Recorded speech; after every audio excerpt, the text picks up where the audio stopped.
ನಾಳೆ ಭಾನುವಾರ ಡಿಸೆಂಬರ್ 24 ಶ್ರೀರಾಮನ ಭಕ್ತನಾದ ಆಂಜನೇಯನ ಆರಾಧನೆ ಮಾಡಲು ವಿಶೇಷವಾದ ದಿನ. ಅಂದರೆ ನಾಳೆ ಹನುಮದ್ ವ್ರತವನ್ನು ಆಚರಿಸಲಾಗುತ್ತದೆ.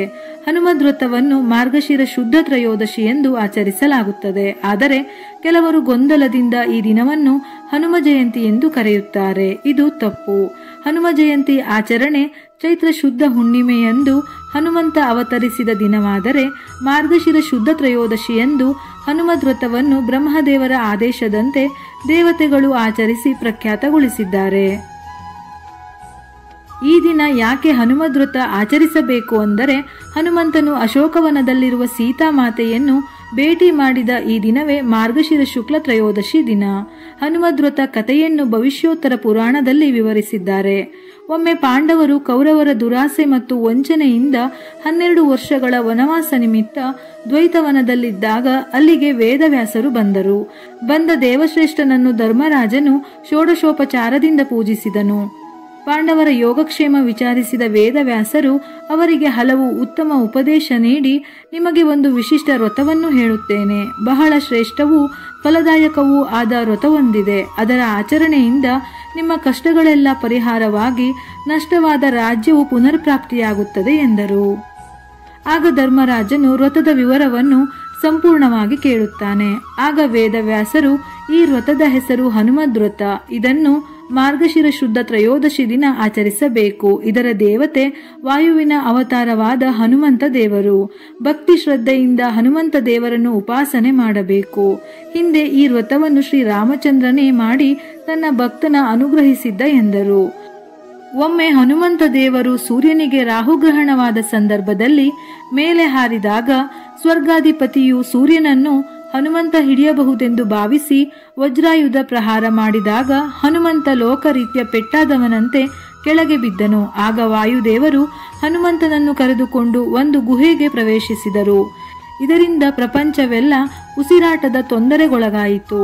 ಎಲ್ಲ ದೇವತೆಗಳು ಬ್ರಹ್ಮದೇವರನ್ನು ಪ್ರಾರ್ಥಿಸಲು ಬ್ರಹ್ಮದೇವರು ವಾಯುವಿನ ಬಳಿಗೆ ಬಂದು, ನಿನ್ನ ಮಗನಿಗೆ ಯಾವ ಆಯುಧದಿಂದಲೂ ಏನೂ ಆಗುವುದಿಲ್ಲ, ಅವನು ಚಿರಂಜೀವಿಯಾಗುತ್ತಾನೆ. ಮಾರ್ಗಶಿರ ಶುದ್ಧ ತ್ರಯೋದಶಿ ದಿನದಂದು ಹನುಮದ್ ವ್ರತವನ್ನು ಆಚರಿಸಿದವರಿಗೆ ಸಕಲ ಅಭಿಷ್ಟವೂ ಲಭ್ಯವಾಗುವುದು ಎಂದು ವರವನ್ನು ಕೊಟ್ಟರು. ಸಾಮಾನ್ಯವಾಗಿ ಆಂಜನೇಯ ಸ್ವಾಮಿಯನ್ನು ಪೂಜಿಸುವುದು ಬೇರೆ. ಹನುಮದ್ ವ್ರತದ ದಿನ ವಿಶೇಷವಾಗಿ ಆಂಜನೇಯ ಸ್ವಾಮಿಯನ್ನು ಪೂಜಿಸುವುದೇ ಬೇರೆ.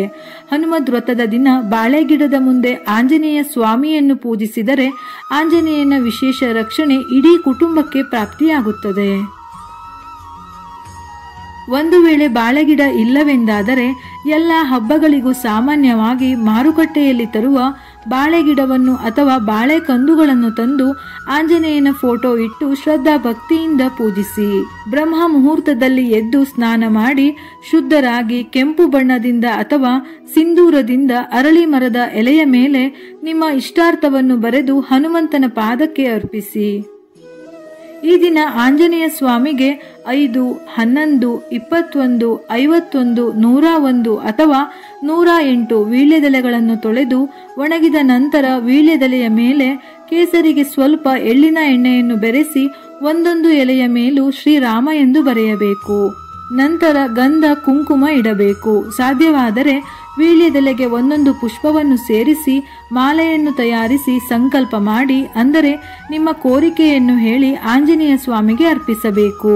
ಈ ವೀಳ್ಯದೆಲೆಯ ಹಾರವನ್ನು ದೇವಸ್ಥಾನಕ್ಕೆ ಹೋಗಿ ಹನುಮನಿಗೆ ಅರ್ಪಿಸಬಹುದು. ಇಲ್ಲವೆಂದಾದರೆ ಮನೆಯಲ್ಲಿ ಹನುಮನಿಗೆ ಅರ್ಪಿಸಿ ಪೂಜೆ ಮಾಡಬಹುದು. ಇದರಿಂದ ಎಲ್ಲಾ ಸಮಸ್ಯೆಗಳು ಶೀಘ್ರವಾಗಿ ನಿವಾರಣೆ ಆಗುತ್ತದೆ. ನಾಳೆಯ ದಿನ ನಿಮ್ಮ ಬಳಿ ವ್ರತವನ್ನು ಆಚರಿಸಲು ಸಾಧ್ಯವಾಗಿಲ್ಲವೆಂದರೆ ಹನುಮದ್ ವ್ರತದ ಕಥೆಯನ್ನು ಓದಿ ಅಥವಾ ಕೇಳಿ. ಶ್ರದ್ಧಾ ಭಕ್ತಿಯಿಂದ ಈ ವ್ರತವನ್ನು ಆಚರಿಸುವುದಾಗಲಿ ಇಲ್ಲವೇ ಹನುಮದ್ ವ್ರತವನ್ನು ಕೇಳುವುದರಿಂದ ಮಂಗಳಕರವಾಗಿ ಇಷ್ಟಾರ್ಥವೆಲ್ಲವೂ ಶೀಘ್ರವಾಗಿ ಫಲಪ್ರದವಾಗುತ್ತದೆ. ಈ ವ್ರತಾಚರಣೆಯಿಂದ ಸಂತಾನಹೀನರು ಸಂತಾನವನ್ನು ಪಡೆಯುತ್ತಾರೆ. ಇಷ್ಟಾರ್ಥ ಸಿದ್ಧಿಯಾಗಿ ಧನ ಕನಕ ಸಂಪತ್ತು ಸಕಲವೂ ಪ್ರಾಪ್ತಿಯಾಗುತ್ತದೆ. ಇದೇ ರೀತಿಯ ಮನಮುಟ್ಟುವ ಉಪಯುಕ್ತ ಮಾಹಿತಿಗಳಿಗಾಗಿ ಮತ್ತೆ ಭೇಟಿಯಾಗೋಣ.